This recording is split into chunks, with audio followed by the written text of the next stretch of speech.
Italian league সিরিয়াতে রোববার মুখোমুখি হয়েছিল ফিওরেন্তিনা ও ইন্টার মিলান। ম্যাচের ১৬ মিনিটেই ঘটে এক অঘটন। জুতার লেজ ঠিক করার খানিক বাদেই মাঠে হঠাৎই লুটিয়ে পড়েন ফিওরেন্তিনার ফুটবলার এডওয়ার্দো ব্রোভে।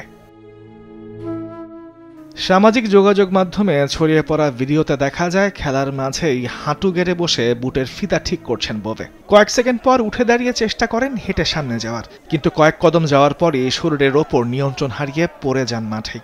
ব্রোভেকে এভাবে পড়ে যেতে দেখে কাছে থাকা ইন্টার ও ফিওরেন্তিনার ফুটবলাররা তাৎক্ষণিকভাবে এগিয়ে আসেন তার কাছে, তৈরি করেন মানব দেয়াল। পরিস্থিতি বুঝতে পেরে চিকিৎসক দলকে মাঠে আসার জন্য ডাক দেন দুই দলের ফুটবলাররাই।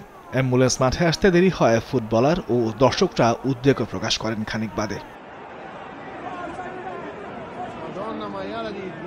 চিকিৎসকেরা মাঠে গিয়ে প্রাথমিক চিকিৎসা দেন এই ফুটবলারকে। এই সময় তার চারপাশে ছিল দুই দলের ফুটবলার ও স্টাফরা। পরিস্থিতি বিবেচনায় দ্রুত অ্যাম্বুলেন্সে হাসপাতালে নিয়ে যাওয়া হয় ইতালিয়ান এই ফুটবলারকে। স্কাই ইতালিয়ার দেওয়া তথ্য অনুযায়ী ব্রোভে হাসপাতালে পৌঁছানোর সময় শ্বাস নিচ্ছিলেন, কিন্তু ছিলেন অচেতন। পরে জানা যায় তার জ্ঞান ফিরেছে এবং চিকিৎসায় সাড়াও দিচ্ছেন। চিকিৎসকদের তত্ত্বাবধানে ব্রোভে হাসপাতালের নিবিড় পরিচর্যা কেন্দ্রে রয়েছেন। আগামী ২৪ ঘন্টার মধ্যে আবারও ব্রোভের শারীরিক অবস্থার পুনর্মূল্যায়ন করা হবে বলে জানা গেছে।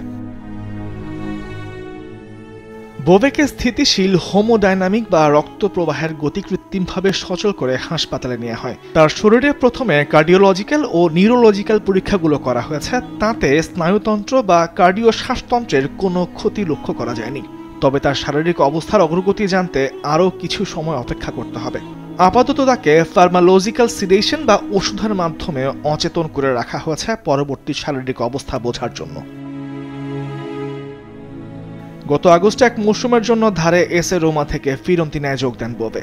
এরপর অক্টোবরে সেই রোমার বিপক্ষেই ফিওরেন্তিনার হয়ে পান নিজের প্রথম গোল। পাশাপাশি ইতালি অনূর্ধ্ব ২১ দলের হয়েও খেলেছেন ব্রোভে। অপেক্ষায় আছেন জাতীয় দলের অভিষেকের, কিন্তু এরই মধ্যে মারাত্মকভাবে অসুস্থ হয়ে যেতে হলো হাসপাতালের নিবিড় পরিচর্যা কেন্দ্রে। ব্রোভের সুস্থতা কামনা করে ফিওরেন্তিনা প্রেসিডেন্ট ও ক্লাব কর্তৃপক্ষ নিজেদের উদ্বেগ জানিয়েছে। ঘটনার প্রভাব এতটাই গভীর ছিল যে ফিওরেন্তিনা ও ইন্টারের ফুটবলাররা মানসিকভাবে খেলা চালিয়ে যাওয়ার মতো অবস্থায় ছিলেন না, আর স্বভাবতই এই ঘটনার পরে ম্যাচটি পরিত্যক্ত ঘোষণা করা হয়। তামিমুর রহমান, স্পোর্টস ডেস্ক, দেশ টিভি।